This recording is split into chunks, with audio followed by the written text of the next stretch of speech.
Hello and welcome students. इस video में हम लोग चर्चा करेंगे रिसोर्सेज एंड डेवलपमेंट की, जो कि क्लास 10th के ज्योग्राफी का पहला चैप्टर है। सबसे पहले हम लोग रिसोर्स को डिफाइन करेंगे कि रिसोर्सेज है क्या चीज़। हर वो चीज़ जो हमारे पर्यावरण में मौजूद है, जिसका इस्तेमाल हम लोग अपनी ज़रूरतों को पूरा करने के लिए करते हैं, और जो वस्तु टेक्नोलॉजिकली एक्सेसिबल हो सके, आर्थिक रूप से संभव हो और कल्चरली एक्सेप्टेबल हो, तो ऐसे वस्तु को हम लोग रिसोर्सेज कहते हैं। उदाहरण की बात करें तो air we breathe in, water we drink, the cloth we wear, the house in which we live, ये सभी रिसोर्सेज हैं। अगर आसान शब्दों में कहा जाए तो हर वो वस्तु जो हमारी ज़रूरत को पूरा करने के लिए हम इस्तेमाल करते हैं, उसे हम लोग रिसोर्स कहते हैं, यानी कि संसाधन कहते हैं। Classification of resources. रिसोर्सेज को दो रूपों में बांटा गया है, नेचुरल रिसोर्सेज और human resources. Natural resources are those resources which occur naturally in our environment, यानी कि प्राकृतिक संसाधन ऐसे संसाधन होते हैं जो हमारे प्रकृति में स्वतः प्राकृतिक रूप से बन जाते हैं, जैसे नदी, पेड़, पहाड़, ये सभी नेचुरल रिसोर्सेज है। Human resources, human and human made resources are known as human resources. मानव और मानव के द्वारा निर्मित संसाधन ह्यूमन रिसोर्स में आते हैं। नेचुरल रिसोर्सेज को दो रूपों में बांटा गया है, renewable and non renewable resources. Renewable resources ये ऐसे रिसोर्स होते हैं जो आसानी से रिप्लेनिसेबल होते हैं, यानी कि इनकी मात्रा का खपत हो जाने के बाद इनकी पुनरापूर्ति हो जाती है, आसानी से हो जाती है। नॉन रिन्यूएबल ऐसे रिसोर्स हैं जिनकी खपत हो जाने के बाद उनकी पुनरापूर्ति आसानी से नहीं हो पाती, यानी कि ये आसानी से रिप्लेनिसेबल नहीं होते हैं। रिन्यूएबल रिसोर्स दो रूपों में फिर बांटा गया है, कंटिन्यूअस या फ्लो रिसोर्स, और दूसरा है biological resources. A flow resource is a resource which is neither renewable nor non-renewable and replenishes itself. Flow resources can only be natural resources. Continuous resource ऐसा संसाधन है जो ना तो रिन्यूएबल रिसोर्स है और ना ही नॉन रिन्यूएबल रिसोर्स है, और ये रिप्लेनिश खुद से हो जाता है।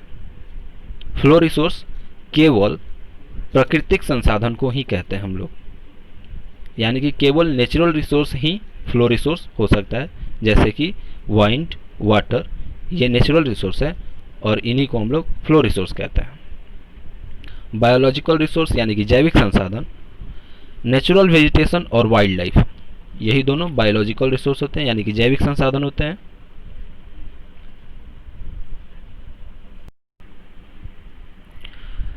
रिसोर्सेज की इस क्लासिफिकेशन के बाद कुछ फैक्ट्स हैं जिनको बेसिस मानकर हम लोग फिर से रिसोर्सेज का क्लासिफिकेशन करेंगे। पहला बेसिस है on the basis of origin, यानी कि उत्पत्ति के आधार पर बायोटिक और एबायोटिक रिसोर्सेज। बायोटिक रिसोर्सेज यानी कि जैविक संसाधन। जैविक संसाधन ऐसे संसाधन को कहते हैं हम लोग जिनमें जीवन हो, लाइफ हो। आसान शब्दों में कहा जाए तो लिविंग ऑर्गेनिज्म और living resources are called biotic resources, जैसे कि human beings, flora and fauna, fisheries, livestocks, ये सभी, इन सभी में जीवन है, इसलिए ये जैविक संसाधन कहे जाएंगे, यानी कि बायोटिक रिसोर्सेज कहे जाएंगे। दूसरा है अबायोटिक रिसोर्स, यानी कि अजैविक संसाधन।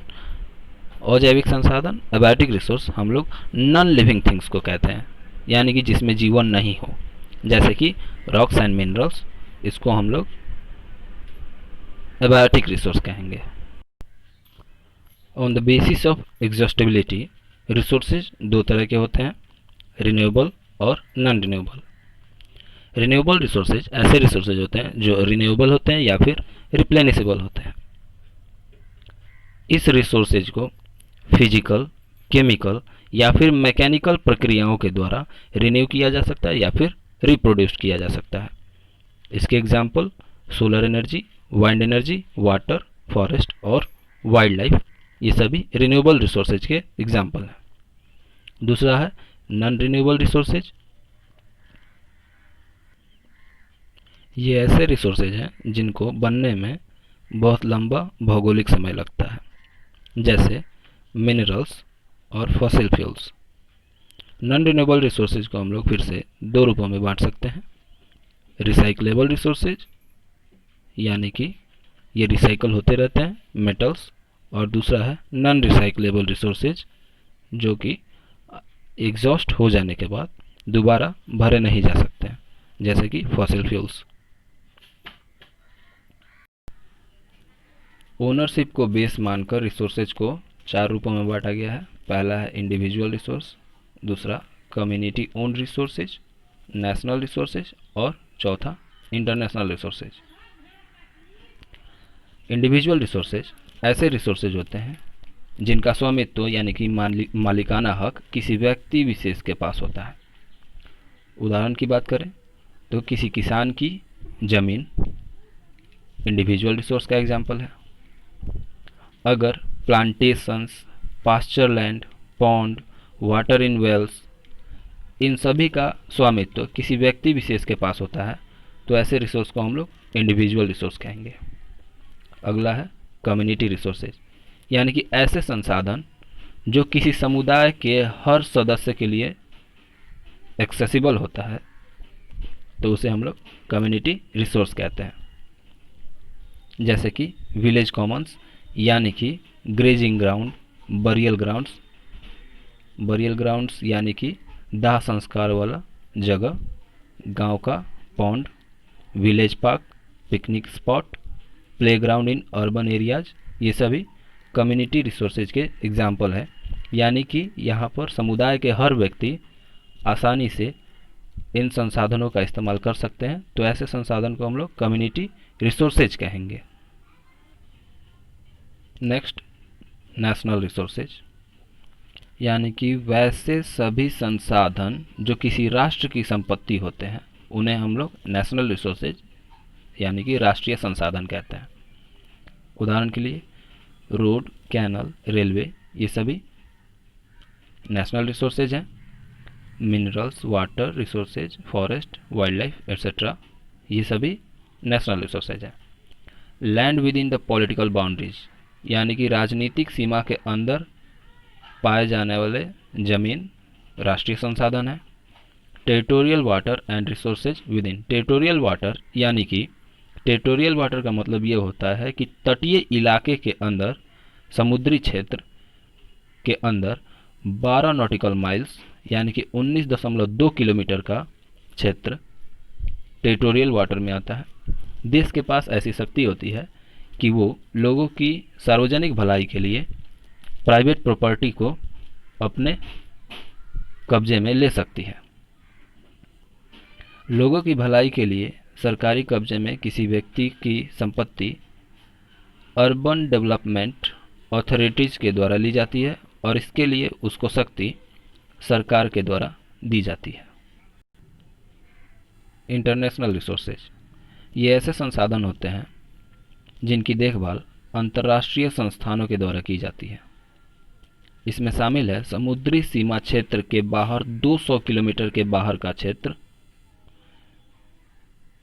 जो बिलोंग करता है ओपन ओशियन यानी कि खुले महासागर के क्षेत्र से, और इस पर किसी भी व्यक्तिगत या व्यक्ति विशेष देश का अधिकार नहीं होता है।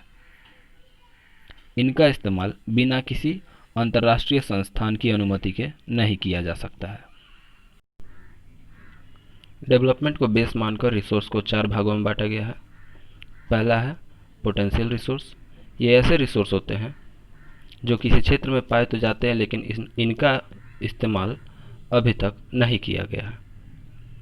तो ऐसा रिसोर्स जो किसी क्षेत्र में पाया जाता हो लेकिन उसका यूज अभी तक नहीं किया गया है, तो वैसे रिसोर्स को हम लोग पोटेंशियल रिसोर्स बोलेंगे। उदाहरण के तौर पर वाइंड और सोलर एनर्जी गुजरात और राजस्थान में मौजूद है लेकिन उनका इस्तेमाल अभी तक नहीं किया गया, तो ऐसा रिसोर्स राजस्थान और गुजरात के लिए पोटेंशियल रिसोर्स बोला जाएगा। डेवलप्ड रिसोर्स यानी कि विकसित संसाधन, ये ऐसे संसाधन होते हैं, ऐसे रिसोर्स होते हैं जो डेवलप्ड हो चुके हैं यानी कि विकसित हो चुके हैं और उपयोग में लाने के लिए इनका सर्वे भी किया जा चुका है यानी कि खोज भी की जा चुकी है और वर्तमान समय में इनका इस्तेमाल भी हम लोग कर रहे हैं। तो ऐसे संसाधन को हम लोग डेवलप्ड रिसोर्स बोलेंगे। उदाहरण के तौर पर अगर कंप्यूटर्स की बात करें तो कंप्यूटर्स डेवलप्ड रिसोर्स है और इसका यूज हम लोग वर्तमान समय में करते हैं। नेक्स्ट है स्टॉक। ये ऐसे रिसोर्स हैं जो हमारे पर्यावरण में मौजूद तो है, इसके अलावा ये इंसान की ज़रूरत को पूरा करने के लिए क्षमता भी रखते हैं, लेकिन इंसान के पास या मानव के पास उचित टेक्नोलॉजी नहीं है जिसके कारण से इसका यूज नहीं हो पाता। तो ऐसा संसाधन जब हमारे पर्यावरण में मौजूद हो, उसके पास क्षमता भी होता है कि वो इंसान की ज़रूरत को पूरा कर सके, लेकिन मानव के पास उचित या प्रॉपर टेक्नोलॉजी नहीं है ताकि इसका इस्तेमाल कर सके, तो ऐसे संसाधन को हम लोग स्टॉक रिसोर्स बोलेंगे। उदाहरण के तौर पर पानी की बात करें तो पानी दो इन्फ्लेमेबल गैसेज का कंपाउंड होता है, हाइड्रोजन और ऑक्सीजन। ये हाइड्रोजन और ऑक्सीजन गैसेज एनर्जी रिसोर्स के रूप में बड़े पैमाने पर इस्तेमाल किए जा सकते हैं, लेकिन हमारे पास प्रॉपर टेक्नोलॉजी नहीं होने के कारण से हम पानी में मौजूद हाइड्रोजन और ऑक्सीजन का यूज नहीं कर पाते हैं, इसलिए ये हमारे लिए स्टॉक के रूप में माना जा सकता है। डेवलपमेंट को बेस मानकर रिसोर्स का जो अंतिम प्रकार है वो है रिजर्व्स। ये स्टॉक का ही एक सबसेट होता है, यानी कि स्टॉक की तरह ही होता है, जो हमारे पर्यावरण में पहले से मौजूद होता है, जिसका इस्तेमाल करने के लिए हमारे पास टेक्नोलॉजी भी मौजूद है, लेकिन वर्तमान समय में यूज नहीं करके ये भविष्य में उपयोग किया जाने वाला है। तो ऐसा संसाधन जो वर्तमान समय में हमारे पर्यावरण में मौजूद है, उसका यूज करने के लिए प्रॉपर टेक्नोलॉजी भी है, लेकिन उसको हम अभी वर्तमान समय में यूज नहीं कर पा रहे हैं, आने वाले भविष्य में उसको यूज कर पाएंगे। तो ऐसे संसाधन को हम लोग रिजर्व्स बोलते हैं। उदाहरण के तौर पर नदी के पानी को हम लोग हाइड्रो इलेक्ट्रिक पावर को जनरेट करने के लिए इस्तेमाल कर सकते हैं, लेकिन वर्तमान समय में इसका इस्तेमाल लिमिटेड एक्सटेंट यानी कि सीमित तौर पर किया जाता है। तो ऐसे नदी के पानी को हम लोग जो डैम में मौजूद है उसको हम लोग रिजर्व के रूप में मानते हैं भविष्य के लिए। इंसान ने एंशिएंट टाइम से ही रिसोर्सेज का इनडिस्क्रिमिनेट यूज किया है। इनडिस्क्रिमिनेट यूज यानी कि अंधाधुंध तरीके से इंसान ने संसाधनों का इस्तेमाल किया है। तो वो इनडिस्क्रिमिनेट यूज के कारण से यानी कि अंधाधुंध तरीके से जो रिसोर्सेज का इस्तेमाल किया गया इंसानों के द्वारा, उसके कारण से बहुत सारी समस्याएं देखने को मिलती है। उन प्रॉब्लम्स में से कुछ प्रॉब्लम्स यहाँ पर दिखाए गए हैं, जैसे कि बहुत सारे रिसोर्सेज डिप्लीट हो गए हैं। डिप्लीट यानी कि उनके मात्रा में कमी देखने को मिली है, जैसे कि जंगल। पुराने समय के साथ अगर तुलना की जाए आज के समय में, तो जंगल बहुत कम मात्रा में देखने को मिलते हैं। इनमें से अगला है कि संसाधनों का इस्तेमाल कुछ ही लोगों के हाथ में फिक्स्ड होकर रह गया है। इस कारण से समाज दो वर्गों में बढ़ गया है, अमीर और गरीब का समाज। ग्लोबल वार्मिंग, ओजोन लेयर में क्षति होना, पर्यावरण का प्रदूषित होना, ये सभी कुछ ऐसे समस्याएं हैं जो इंसान के इनडिस्क्रिमिनेट यूज के कारण से, रिसोर्सेज के अंधाधुंध इस्तेमाल के कारण से ये सभी समस्याएं देखने को मिलती हैं।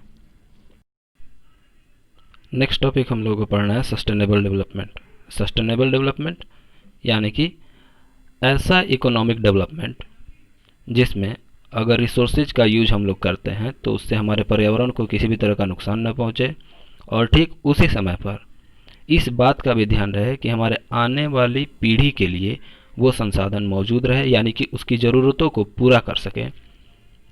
तो होने वाले ऐसे डेवलपमेंट को हम लोग सस्टेनेबल डेवलपमेंट कहते हैं। आसान शब्दों में कहा जाए तो भविष्य की पीढ़ी को ध्यान में रखते हुए उसकी ज़रूरतों को पूरा करने के लिए अगर किसी संसाधन का इस्तेमाल करके हम लोग आर्थिक रूप से डेवलप करते हैं, इकोनॉमिक रूप से डेवलप करते हैं, तो होने वाले ऐसे डेवलपमेंट को हम लोग सस्टेनेबल डेवलपमेंट कहते हैं। Resource planning. रिसोर्स प्लानिंग संसाधनों के उचित इस्तेमाल के टेक्निक या स्किल को रिसोर्स प्लानिंग कहा जाता है।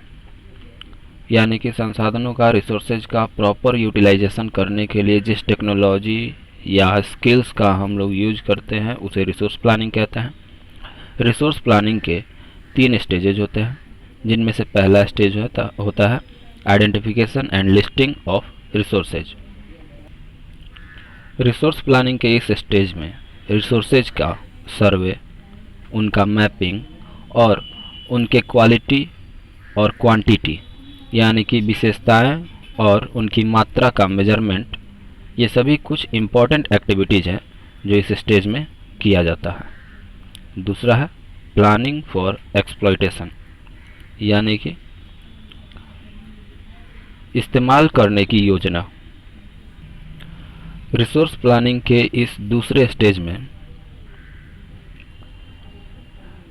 सुटेबल टेक्नोलॉजी, स्किल और इंस्टीट्यूशनल सेटअप के साथ प्लानिंग स्ट्रक्चर को डेवलप किया जाता है। और लास्ट में तीसरा स्टेज होता है जिसमें resource planning, resource development plan को नेशनल डेवलपमेंट प्लान के साथ मैच किया जाता है। अब हम लोग देखेंगे कि रिसोर्स प्लानिंग इम्पॉर्टेंट क्यों है। भारत जैसे विशाल देश में रिसोर्सेज एक समान रूप से डिस्ट्रीब्यूटेड नहीं है, तो इंडिया में डेवलपमेंट बैलेंस्ड हो, यानी कि संतुलित रूप से भारत में विकास हो, इसलिए रिसोर्स प्लानिंग जरूरी है। अगर एग्जाम्पल की बात की जाए तो भारत के कुछ ऐसे क्षेत्र हैं जिनमें रिसोर्सेज रिच क्वांटिटी में पाए जाते हैं, यानी कि संसाधन वहाँ पर बड़े पैमाने पर पाए जाते हैं, जबकि कुछ ऐसे क्षेत्र हैं जहाँ पर संसाधन कम मात्रा में पाए जाते हैं। जैसे कि राजस्थान वाटर रिसोर्सेज के मामले में कमज़ोर है, यानी कि वहाँ पर वाटर रिसोर्सेज, पानी के संसाधन कम मात्रा में पाए जाते हैं, लेकिन सोलर और वाइंड एनर्जी बड़े पैमाने पर पाए जाते हैं। भारत में कुछ क्षेत्र ऐसे भी हैं जो सेल्फ सफिशिएंट है, यानी कि वहाँ पर संसाधनों को किसी भी तरह की कमी नहीं है, जबकि बहुत सारे ऐसे अन्य क्षेत्र हैं जहाँ पर इम्पॉर्टेंट रिसोर्सेज की, यानी कि महत्वपूर्ण संसाधनों की कमी पाई जाती है। जैसे कि मध्य प्रदेश में संसाधनों की उपलब्धता पर्याप्त मात्रा में मौजूद है, लेकिन लद्दाख में बहुत सारे संसाधन मौजूद नहीं होते हैं। रिसोर्स प्लानिंग करके हम लोग संसाधनों के वेस्टेज को अवॉइड कर सकते हैं। रिसोर्स प्लानिंग के कारण से इन्वायरमेंटल पॉल्यूशन, यानी कि पर्यावरण प्रदूषण को भी कम किया जा सकता है। संसाधनों का आवश्यकता से अधिक इस्तेमाल को भी रिसोर्स प्लानिंग से हम लोग अवॉइड कर सकते हैं। रिसोर्स कंजर्वेशन, संसाधनों का संरक्षण, यानी कि संसाधनों का बचाव। वर्तमान की ज़रूरतों को पूरा करने के लिए संसाधनों का प्लान्ड यूज, यानी कि योजनाबद्ध तरीके से इस्तेमाल और उनका एक हिस्सा फ्यूचर जनरेशन के लिए बचा कर रखना रिसोर्स कंजर्वेशन कहलाता है। रिसोर्स कंजर्वेशन जरूरी क्यों है? रिसोर्स कंजर्वेशन जरूरी इसलिए है क्योंकि बहुत सारे संसाधन नॉन रिन्यूएबल होते हैं और वो एग्जॉस्टिबल होते हैं, यानी कि एक बार इस्तेमाल कर लेने के बाद वो ख़त्म हो जाने वाले हैं और वो दोबारा रिप्लेनिश या रिन्यूएबल नहीं है। अगर हम लोग उसको संरक्षण करके रखते हैं तो हम लोग ऐसे संसाधनों का इस्तेमाल लंबे समय तक के लिए कर सकते हैं। संसाधनों का संरक्षण, यानी कि कंजर्वेशन ऑफ रिसोर्सेज से वेस्टेज को रिड्यूस करने में मदद मिलती है। इससे इकोनॉमिक प्रोग्रेस, यानी कि आर्थिक विकास में भी मदद मिलती है। रिसोर्स कंजर्वेशन हमारे पर्यावरण को प्रोटेक्ट करने में हमारी मदद करता है। संसाधनों के संरक्षण पर गांधी जी ने अपना विचार दिया था। गांधी जी के अनुसार there is enough for everybody's need and not for anybody's greed. यानी कि गांधी जी के अनुसार सभी व्यक्तियों की आवश्यकताओं को पूरा करने के लिए संसाधन पर्याप्त मात्रा में मौजूद है, लेकिन किसी भी एक व्यक्ति की लालच को पूरा करने के लिए संसाधन पर्याप्त मात्रा में मौजूद नहीं है। गांधी जी के अनुसार संसाधनों में कमी के कारण लालची और सेल्फिश व्यक्तियों के साथ साथ आधुनिक टेक्नोलॉजी का एक्सप्लॉइटेटिव नेचर यानी कि विदोहन करने वाली प्रकृति है। गांधी जी बड़े पैमाने पर प्रोडक्शन करने के खिलाफ थे और वो चाहते थे कि ये प्रोडक्शन रिप्लेस किया जाए लोगों के द्वारा प्रोडक्शन, यानी कि मास प्रोडक्शन के अगेंस्ट थे और प्रोडक्शन बाय मासेज वो चाहते थे, लोगों के द्वारा प्रोडक्शन कराना चाहते थे। नेक्स्ट टॉपिक हमें पढ़ना है लैंड डिग्रेडेशन। इस टॉपिक में हम लोग लैंड डिग्रेडेशन के बारे में जानेंगे कि लैंड डिग्रेडेशन होता क्या है और उसके कॉजेज के बारे में जानेंगे। Land degradation is a process in which the value of the biophysical environment is affected by a combination of human-induced processes acting upon the land। यानी कि लैंड डिग्रेडेशन एक ऐसी प्रक्रिया है जिसमें ज़मीन पर मानव के द्वारा किए गए क्रियाकलापों से बायोफिजिकल इन्वायरमेंट जैव रासायनिक पर्यावरण प्रभावित होता है। अगर आसान शब्दों में कहा जाए तो लैंड डिग्रेडेशन एक ऐसी प्रक्रिया है जिसमें मानव के द्वारा किए गए क्रियाकलापों से मिट्टी की गुणवत्ता में कमी पाई जाती है। अब हम लोग देखेंगे लैंड डिग्रेडेशन के कारण, किन कारणों से मिट्टी की गुणवत्ता में कमी पाई जाती है। पहला कारण है बड़े पैमाने पर सॉइल इरोजन, रनिंग वाटर और वाइंड के कारण होता है। तो ये भी एक कारण है जिस कारण से लैंड डिग्रेडेशन होता है, यानी कि मिट्टी की गुणवत्ता में कमी पाई जाती है। माइनिंग सेंटर्स और इंडस्ट्रियल यूनिट्स यानी कि औद्योगिक इकाइयों से निकले हुए कूड़े कचरे को, वेस्ट मटेरियल्स को डंप करने से भी लैंड का डिग्रेडेशन होता है, यानी कि मिट्टी की गुणवत्ता में कमी पाई जाती है। ओवर इरिगेशन यानी कि ज़रूरत से ज़्यादा मात्रा में खेतों में सिंचाई कर देने से मिट्टी में सैलिनिटी और एल्कलिनिटी यानी कि मिट्टी में लवण की मात्रा बढ़ जाती है। इस कारण से भी लैंड का डिग्रेडेशन होता है, यानी कि मिट्टी की गुणवत्ता में कमी पाई जाती है। जानवरों के द्वारा ओवर ग्रेजिंग और इंसान के द्वारा डिफॉरेस्टेशन यानी कि जंगलों का कटाव करना, ये भी मेन कारण है जिससे लैंड का डिग्रेडेशन होता है। औद्योगिक इकाइयों से निकले हुए वेस्ट वाटर यानी कि व्यर्थ पानी, बेकार पानी भी जमीन को पोल्यूट करते हैं। मिनरल प्रोसेसिंग जैसे कि सीमेंट इंडस्ट्री के लिए लाइमस्टोन का ग्राइंडिंग, कैल्साइट और सोप स्टोन, सेरेमिक इंडस्ट्री के लिए बहुत बड़े पैमाने पर डस्ट को क्रिएट करते हैं, धूलकण को पैदा करते हैं। ये धूलकण आसपास के ज़मीन पर जमा हो जाते हैं जिस कारण से लैंड को डिग्रेड करते हैं, यानी कि मिट्टी की गुणवत्ता में कमी लाते हैं। लैंड कंजर्वेशन मेजर्स यानी कि मिट्टी के संरक्षण के उपाय। बहुत सारे ऐसे एक्टिविटीज़ हैं जिनको करने से लैंड डिग्रेड होता है, यानी कि मिट्टी की गुणवत्ता में कमी आती है। तो ऐसे एक्टिविटीज़ को रोक देने से लैंड कंजर्वेशन किया जा सकता है। उदाहरण के लिए डिफॉरेस्टेशन की प्रोसेस को रोक करके, ग्रेजिंग का कंट्रोलिंग करके, एफॉरेस्टेशन को इनकरेज करके यानी कि जंगल लगाने की प्रक्रिया को प्रोत्साहित करके, और हिली एरियाज में टेरेस फार्मिंग को प्रैक्टिस करके सॉइल इरोजन को प्रिवेंट किया जा सकता है, यानी कि मिट्टी के कटाव को रोका जा सकता है। दूसरा तरीका है पौधों का शेल्टर बेल्ट तैयार करके और रेगिस्तानी क्षेत्रों में कांटेदार झाड़ियों को उगा करके सैंड ड्यून्स बना करके लैंड डिग्रेडेशन को रोका जा सकता है। लैंड कंजर्वेशन करने के लिए माइनिंग एक्टिविटीज़ को कंट्रोल किया जाना चाहिए और वैसे नए टेक्नोलॉजी को अपनाना चाहिए जिससे वेस्टेज रिड्यूस किया जा सके, यानी कि व्यर्थ के पदार्थों को कम किया जा सके। उद्योगों से निकलने वाले औद्योगिक कचरे को डंप करने से पहले रासायनिक रूप से उसका ट्रीटमेंट किया जाना चाहिए ताकि उसमें हानिकारक पदार्थों का खात्मा हो सके। ऐसा करने से लैंड कंजर्वेशन किया जा सकता है या फिर लैंड डिग्रेड होने से बचाया जा सकता है।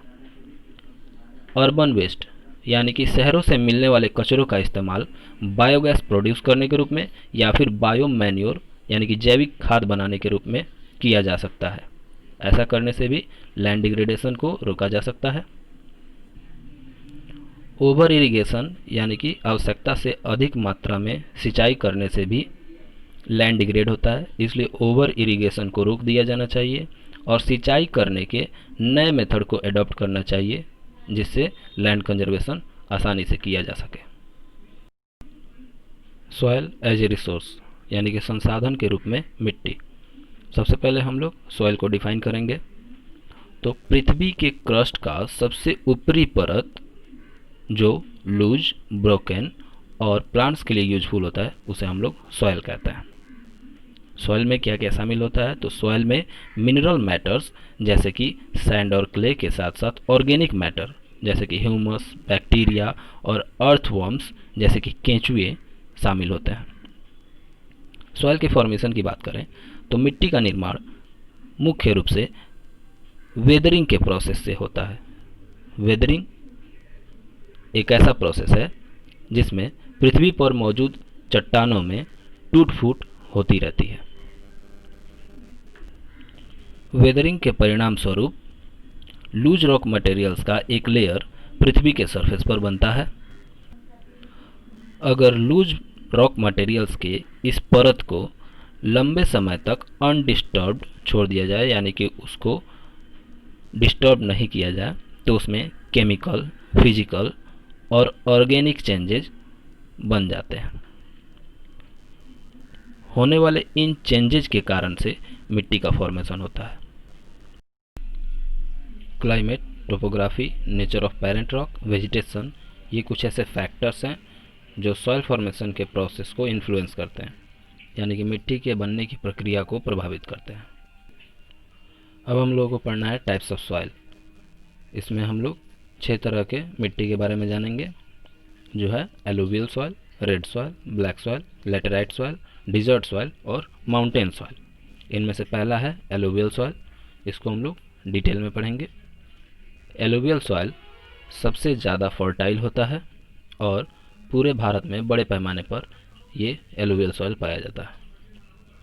एलुवियल सॉइल जब नदियाँ अपने साथ एलुवियम लेकर चलती हैं और किनारों पर डिपॉजिट करती हैं तो किनारों पर डिपॉजिट करने के कारण से ये एलुवियल सॉइल का निर्माण होता है। एलुवियल सॉइल नॉर्दर्न प्लेन्स में, गुजरात और कोस्टल प्लेन्स यानी कि तटीय इलाकों में पाया जाता है।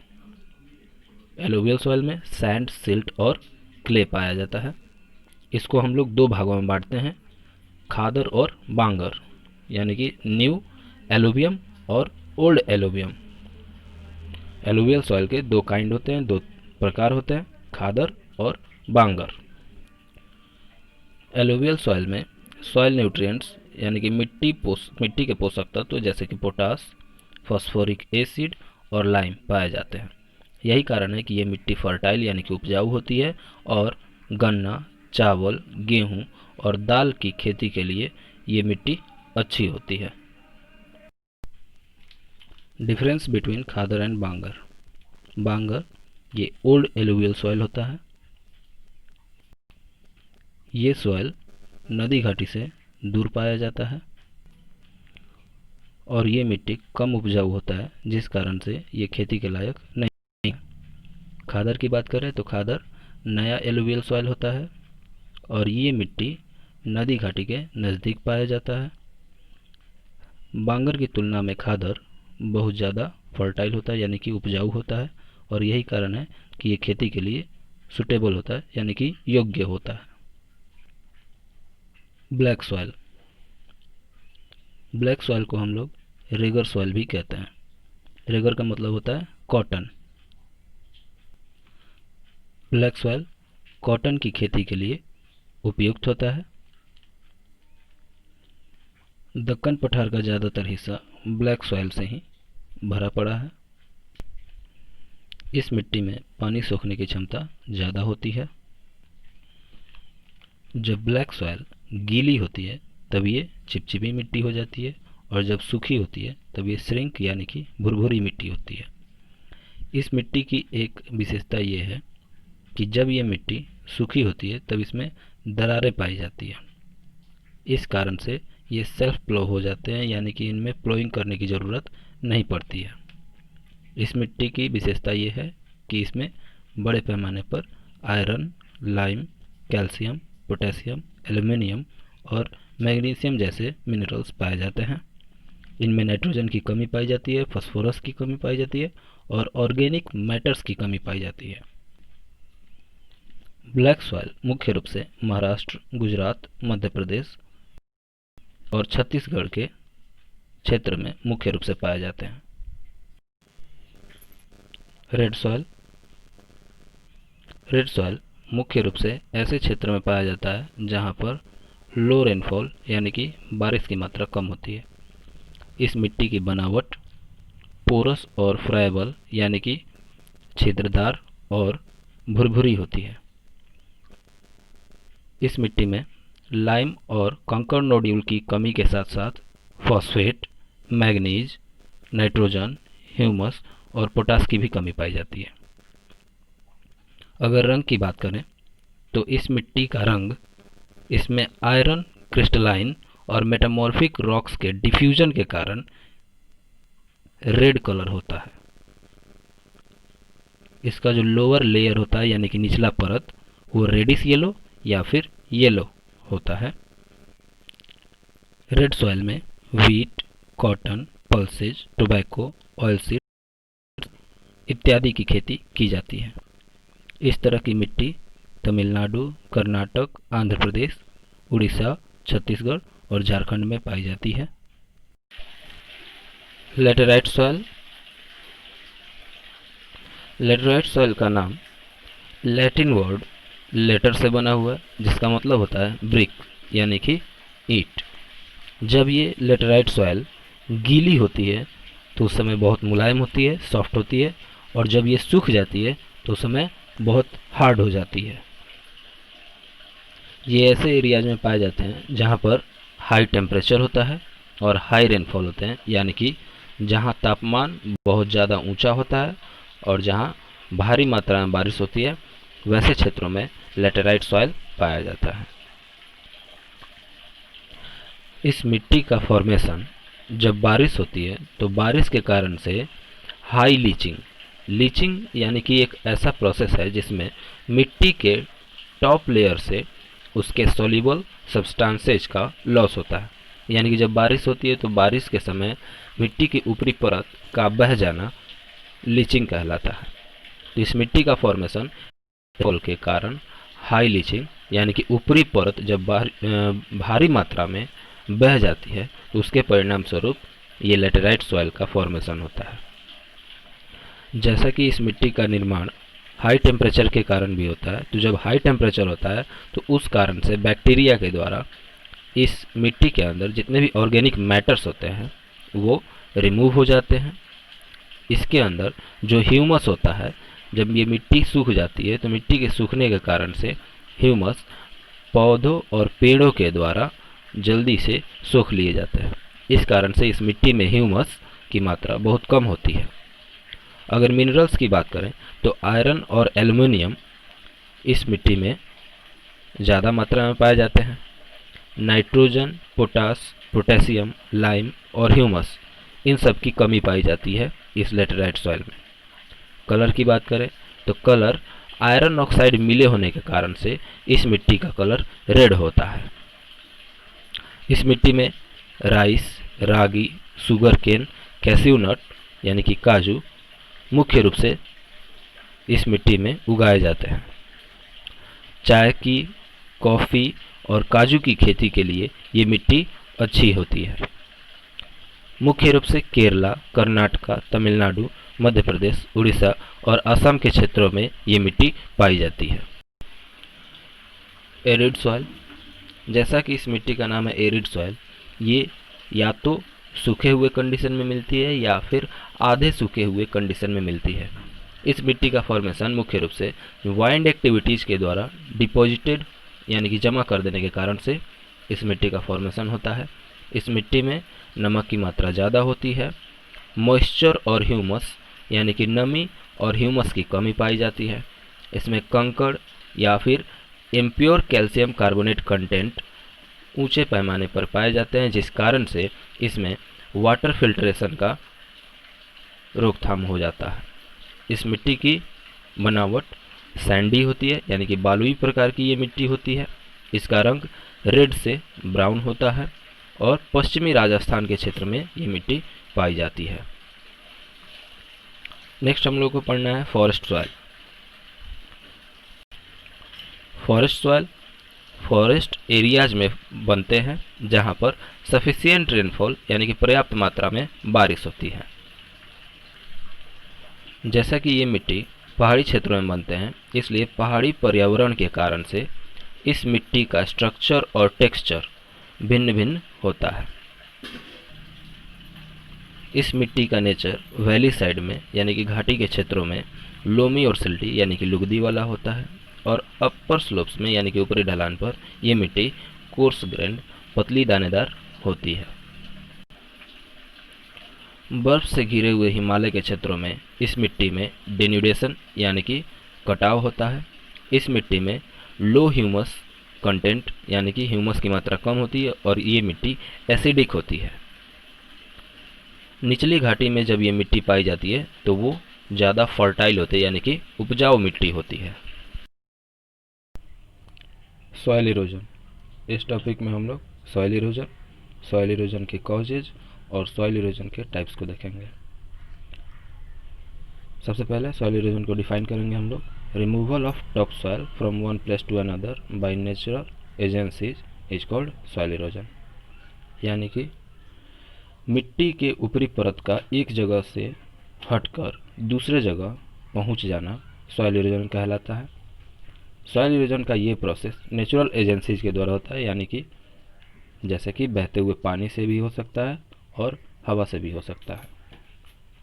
It is caused by running water and wind, यानी कि बहते हुए पानी और हवा के कारण से सॉइल इरोजन होता है। दूसरा कारण डिफॉरेस्टेशन, ओवरग्रेजिंग,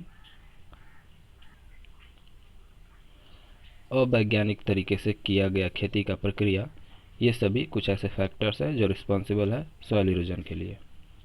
सॉइल इरोजन दो तरह का होता है, एक गली इरोजन और दूसरा सीट इरोजन।